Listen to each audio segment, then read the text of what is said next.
transactions. And Gary, I think Rebecca's going to be doing this one. So Rebecca, over to you. Thank you very much, Councillor Chad. Good morning, members. Good morning, everyone. So this report sets out an updated scheme of delegation for land and asset transactions, bringing up to date a range of historic officer delegations for this type of transaction and asset management activities that come under the portfolio of the leader and executive member for Hampshire 2050. The benefit and purpose of delegating these lower valued transactions to officers is to enable efficient decision making and minimise delays to transactions so that we can operate an asset management function that is both agile and responsive to market opportunities and conditions. The activities that fall within these delegations will be undertaken by appropriately qualified officers within the principles and the financial parameters that are set out in the report, both of which are aligned to the County Council's Strategic Asset Management Plan and financial regulations. There have been no changes to the report since Chairman's briefing, and therefore the recommendation is for the approval of the updated schedule of delegations that's at Appendix A of the report. Thank you, Rebecca. Do we have any questions on this from members at the moment? No, it's a really thorough report, so thank you, Rebecca. And I think, definitely Appendix A really does make it so much visible to see where those changes have been highlighted. So thank you for that. If no one has any questions or comments, I know you, myself and the leader raised all of our questions during that the chairman's briefing. Adrian. It was just a comment that I looked through it to find if there was anything startling or worrying in what was being proposed, but it all seemed very logical to me. From time to time, you have to update the threshold levels for delegated responsibilities so that they continue to fulfil the function, and I'm happy to support what's being proposed. Yeah, me too.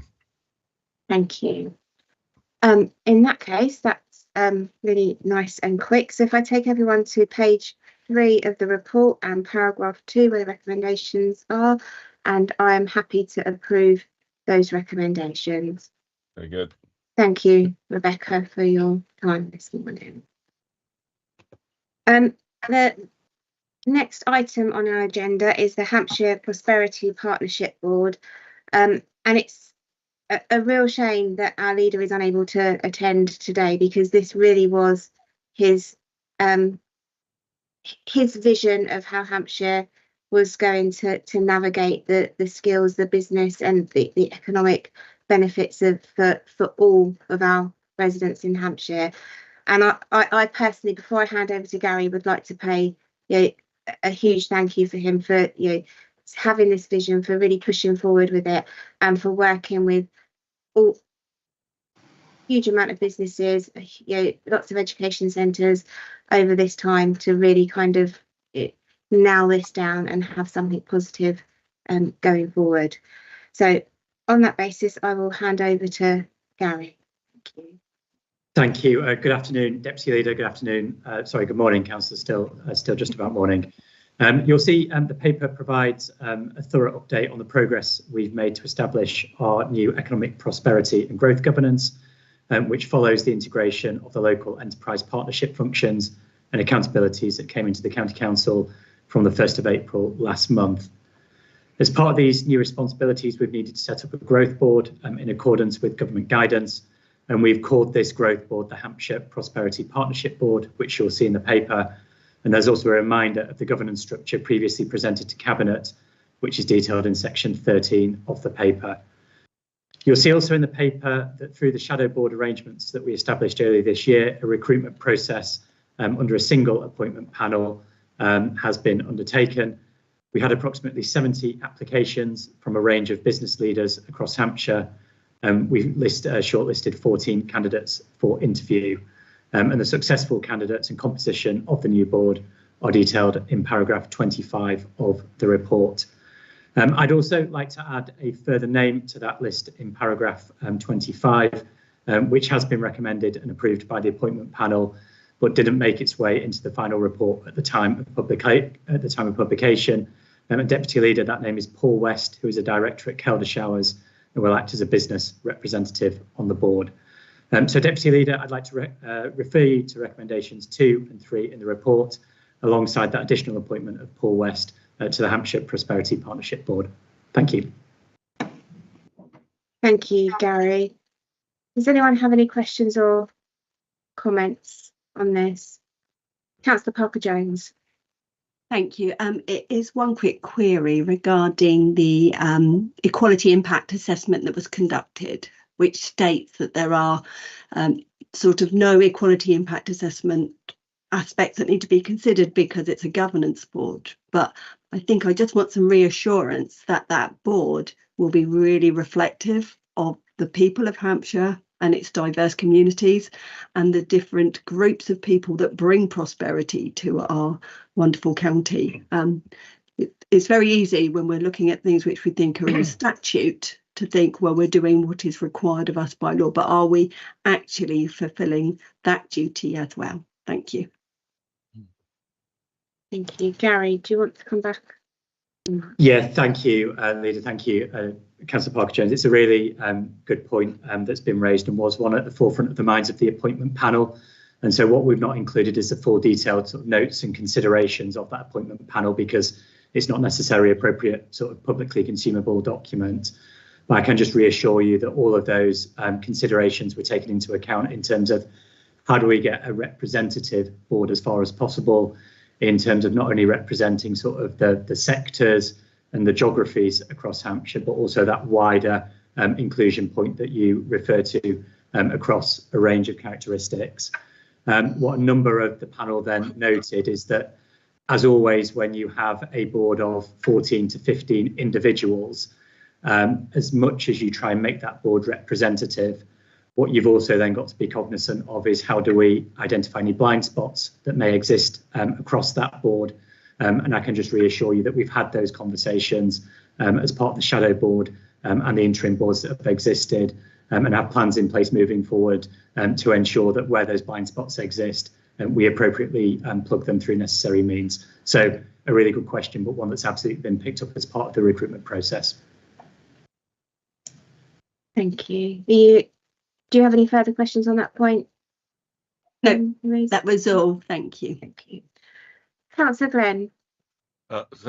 Thanks very much. In the dim distant past, it was the scrutiny committee, the CSR 2050 select committee, that looked after the LEP, or basically interviewed the LEP before it was abolished. Which scrutiny committee will be responsible for scrutinising the work of the of this new group, the HPPB? I'll pick that one up if that's okay, Councillor Chad. Please.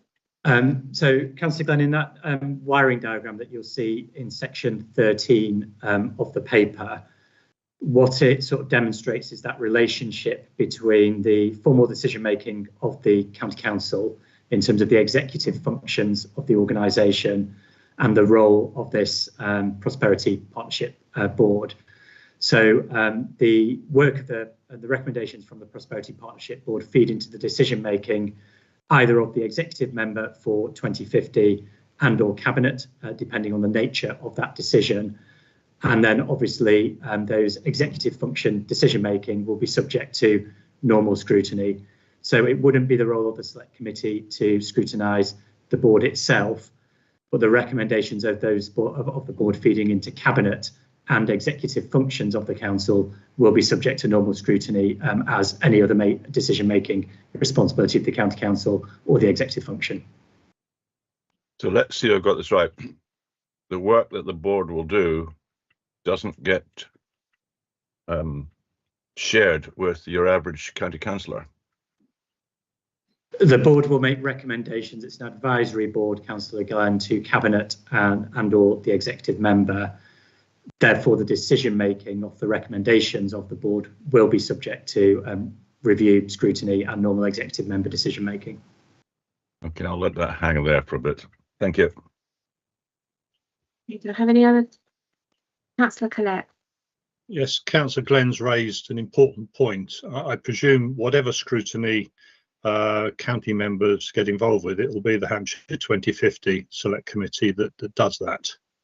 So Jonathan can keep a close eye on that for us. So we will be, basically we will be the responsible committee if questions were asked. Oh, sorry. Yes, yeah. For the economic governance, Councillor Glenn, that is correct. I think the point I'm trying to make, potentially in a slightly convoluted way, is that scrutiny exists in relation to the executive decision-making responsibility of the county council. That decision-making exists either through the executive member for Hampshire 2050 or cabinet, of which your select committee is the appropriate select committee for that. This board makes recommendations in an advisory capacity to cabinet and or the executive member. Okay, that's fine for the moment. Thank you.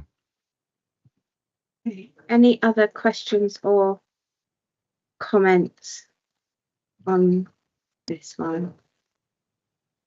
Okay. So if I then take you to the recommendations that are on page 15 of our papers, and it's paragraphs 2 and 3 on that page, I'm happy to approve the recommendations on this paper, and I personally look forward to seeing what the Prosperity Board achieves for us as a local authority, and I do hope that as many members have the opportunity to see the work that it's doing as possible. And I think Jonathan will absolutely keep an eye on that in that respect with the select committee, and I think that's a really good thing. Councillor Collette, sorry. Yes, no, that's okay.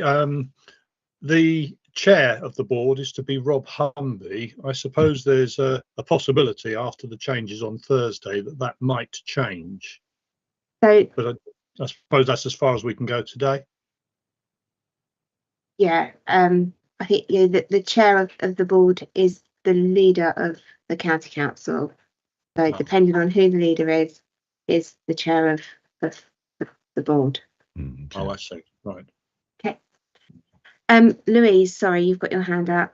Sorry, just to double check, Ros, that you agree the recommendations in the paper with the addition of Paul West, who's the business representative. Yes, apologies. Yeah. Yes, with the addition of Paul West. Apologies, I forgot to that one. Well done, Louise. Thank you. Okay. On that note, I don't. There's nothing else on the agenda for today, so I'm happy to close the meeting, and I would ask that the webcast is ended, please. Okay.